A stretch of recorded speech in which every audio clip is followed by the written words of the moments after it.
Good morning. নতুন দিনের নতুন সকালে আমি শুভদীপ চলে এসেছি নতুন আরেকটি ব্লগ নিয়ে। ফাইনালি ছাদে চলে আসলাম ঘুম থেকে ওঠার পরে। ছাদে এসেছি নিজেকে গরম করতে। এখন নিজেকে একটু গরম করব। গরম করার সঙ্গে সঙ্গে তোমাদেরকে একটা গরম গরম খবরও দিয়ে দিই যে আজকে একটু বাজার যাওয়ার কথা রয়েছে।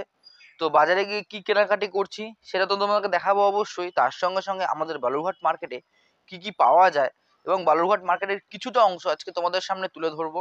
তো তোমরা ব্লগটা শেষ অবধি দেখতে থাকো। আর তোমাদের সঙ্গে দেখা হচ্ছে একবারে বাজারে গিয়ে। তো ঘর থেকে বেরিয়ে গেছি।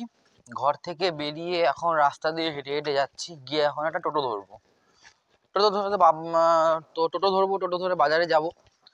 আর তার সঙ্গে সঙ্গে একটা কথা তোমাদেরকে না বললেই নয় যে কালকের দিনের কোনো ব্লগ আমার চ্যানেলে আপলোড হয়নি, বিকজ কালকে কিছু একটা সমস্যা হয়ে গেছিলো।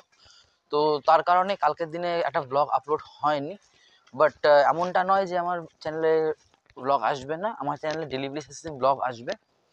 একটা সমস্যার জন্য কালকে কোনো রকম কোনো ব্লগ আসেনি। আর একটা জিনিস যে তোমরা অনেকেই বলবে যে হচ্ছে আমার ক্যামেরার কোয়ালিটি মাঝে মাঝে এত লো হয় কেন, বা অন্ধকারে এরকমভাবে আমি শ্যুট নিই না কেন।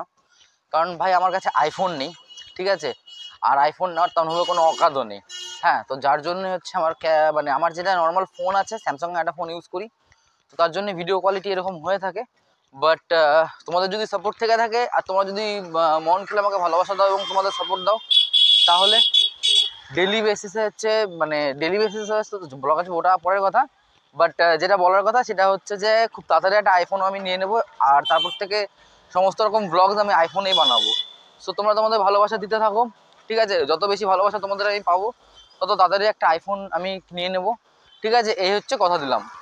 তা বেশ অনেকটা হেঁটে হেঁটে আসতে হলো, কারণ সমস্ত টোটো আমার অপোজিট সাইডে যাচ্ছে, কিন্তু আমার দিক থেকে কোনো গাড়ি আসতেছে না। তো গাড়ি যখন পাচ্ছি না, তো ভাবলাম তাহলে একটু হেঁটে হেঁটে আগাই। তো সেই সূত্রে একটু হেঁটে হেঁটে আগাচ্ছি। আর সামনে একজন আমার জন্য ওয়েট করছে, তখন গিয়ে তার সাথে দেখা করব, দেন তারপর টোটো ধরবো, ধরে যাব।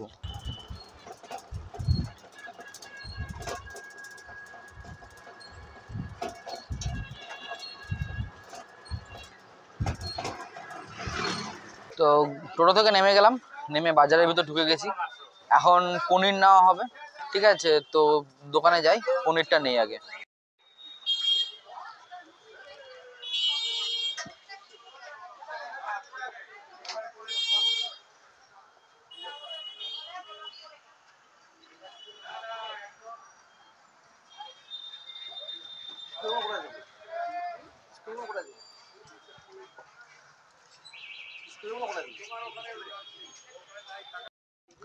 তো যাই হোক, পনির নেওয়া হয়ে গেছে। এ দেখতে পাচ্ছ পনিরটা আমরা নিয়ে নিয়েছি। এবার আমরা যাচ্ছি হচ্ছে ঘিয়ের দোকানে ঘি নিতে। আর তোমাদেরকে দেখাচ্ছি যে আমাদের বালুরঘাটে কোথায় পিওর ঘি পাওয়া যায়। এই সামনের দোকানটা দেখতে পাচ্ছ, এই দোকানটার নাম শুভম সুইটস। আর এই দোকানের মিষ্টিগুলো যেমন খুব সুন্দর খেতে, তেমন এই দোকানের ঘিটাও বেশ সুন্দর। তো তোমরা কিন্তু এই দোকানের ঘি একবার অবশ্যই ট্রাই করে দেখতে পারো, ঠিক আছে। আমরা একটা ছোট কৌটা নিলাম ঘিয়ে। তোমরা চাইলে তোমরাও এসে এখান থেকে নিতে পারো।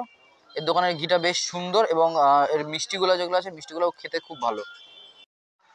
সঙ্গে সঙ্গে তোমরা দেখতেই পাচ্ছ যে এখানে দুধ জাল হচ্ছে, ঠিক আছে। এটা দিয়ে আচ্ছা, এটা দিয়ে তোমাদের মিষ্টি তৈরি হবে, তাই তো? এটা দিয়ে হচ্ছে তৈরি হবে মিষ্টি পনির, তো সেই জন্য দুধ জাল চলছে। দাদাদের যে ফ্যাক্টরিটা আছে দোকানের ওপরে, দাদাদের ফ্যাক্টরি। সো অন্য কোনো দিন সময় পেলে দাদাদের ফ্যাক্টরিটা তোমাদেরকে আমি একবার দেখাবো। আচ্ছা, এখানে মাখানো হচ্ছে জিলাপি। আচ্ছা, এখানে তোমাদের জিলাপির ব্যাটার মাখানো হচ্ছে, তো এটা দিয়ে জিলাপি ভাজা হবে, গরম গরম জিলাপি। এই দোকানের মিষ্টি সিঙ্গারা জিলাপি সবই কিন্তু খুব ফেমাস আর খুবই ভালো খেতে। তোমরা অবশ্যই কিন্তু এখানকার জিলাপি মিষ্টিগুলো সব ট্রাই করে দেখতে পারো। তোমাদের এই মার্কেটটা যেটা দেখতে পাচ্ছ, ঠিক আছে, এটা আমাদের বালুঘাটের হচ্ছে তহবাজারের মার্কেট, ঠিক আছে। এখানে তোমরা দশকর্মার জিনিস থেকে শুরু করে ফল মূল থেকে শুরু করে সম্পূর্ণ যে জিনিসপত্র আছে সেগুলো সব কিছু এখানে খুব সস্তা দামে এবং খুব সহজেই পেয়ে যাবে। এখন আমরা হেঁটে যাচ্ছি তহবাজারের কাপড়পট্টির ভিতর দিয়ে, ঠিক আছে। এখানে তোমরা যেদিকেই তাকাবে সেদিকেই হচ্ছে তোমরা খালি কাপড়ের দোকানে দেখতে পাবে, ঠিক আছে। আর এখানে কাপড়ের যে দামগুলো আছে, জামা কাপড়ের যে দামগুলো আছে সেগুলো খুব সস্তা এবং কোয়ালিটি কিন্তু খুবই ভালো, ঠিক আছে। আর পুজোর সময় তো এই মার্কেটে মানে এত ছোট একটা গলি যে এখানে পায়ে ফেলা যায় না। কাপড়পট্টির থেকে বেরিয়ে গেছি, বেরিয়ে গিয়ে এখন আমরা যেখানে হেঁটে হেঁটে যাচ্ছি সেটা হচ্ছে যে কালী মন্দিরের আমরা বুড়ি কালী বাড়ির ওইদিকে ওই লাইনে হেঁটে হেঁটে যাচ্ছি, কারণ ওখানে একটা দোকান আছে সুতামহল নামে। চলতে চলতে কাকুর দোকানে এসে দাঁড়ালাম, ঠিক আছে। তো একটা হনুমান চালিসা নেওয়ার কথা ছিল, তো হঠাৎ করে কাকুকে দেখা আর ভাবছি একটা হনুমান চালিসা নিয়েই নিই। তো কাকুর কাছ থেকে একটা হনুমান চালিসা আমি এখন একটা নিয়ে নেব, নিয়ে তারপরে যাব হচ্ছে আর একটা দোকানের দিকে। তা এই দেখতে পাচ্ছ শ্রী শ্রী বুড়িমা কালী মন্দির, ঠিক আছে। এটা হচ্ছে আমাদের বালুরঘাটের সব থেকে পুরনো কালী মন্দির। এর সামনে দিয়ে যাচ্ছিলাম তো ভাবলাম তোমাদেরকে একবার দেখিয়ে দিই। মন্দিরের ভিতরে হচ্ছে ক্যামেরা অ্যালাউ করে না, তো সেই জন্য মন্দিরের ভিতর থেকে তোমাদেরকে দেখাচ্ছি না, তোমাদেরকে বাইরের থেকে দেখিয়ে দিচ্ছি যে বাইরের থেকে আমাদের এই বুড়িমা মায়ের মন্দিরটা কেমন লাগে দেখতে। তো এখন আমি আছি সুতামহলে, কিছু জিনিস কেনাকাটি করার ছিল, তো সেগুলো কেনা হচ্ছে। সেগুলো কেনা হয়ে যাক, দেন তারপরে তোমাদের সঙ্গে আমি কথা বলছি। সে এক মোমোর দোকানে, রাস্তার উপর দিয়ে যেতে যেতে এই সামনেই হচ্ছে স্টাইল বাজার, আর ঠিক তার কিছুটা আগেই হচ্ছে এ দাদা মোমো নিয়ে বসে। এ দাদার মোমো কিন্তু খেতে খুব ভালো এবং খেতে খুব টেস্টি হয়। তো এখান থেকে তোমরা যারা যাতায়াত করো রাস্তায়, তারা কিন্তু একবার অবশ্যই এর মোমো খেয়ে দেখতে পারো। আশা করছি তোমাদেরও ভালো লাগবে। আমি এর আগেও খেয়েছি, আবারও খাচ্ছি, তো আমার তো বেশ ভালোই লাগে। দাদা আমাদের মোমোটা রেডি করছে, তো চলো মোমোটা খেয়ে নিই, খেয়ে দিয়ে তারপরে তোমাদের সঙ্গে আর একবার দেখা করছি। তো এই যে দাদাকে দেখতে পাচ্ছ, এই দাদার মোমোই খেলাম আমরা এখন, ঠিক আছে। দাদার মুখটাকে একবার ভালো করে দেখে রাখো, দাদার মোমো কিন্তু খুব ভালো খেতে, ঠিক আছে। তো তোমরা অবশ্যই দাদার এখানে একবার মোমো এসে খেয়ে যেও, যদি তোমরা এই দাদার মোমো না খেয়ে থাকো।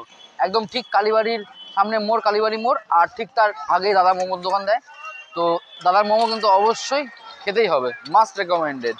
ফাইনালি আজকের মতন বাজার কমপ্লিট, আর বাজার ফাজার করে মোমো টোমো খেয়ে চলে এসেছি এখন একটু ভাপা পিঠা নিতে।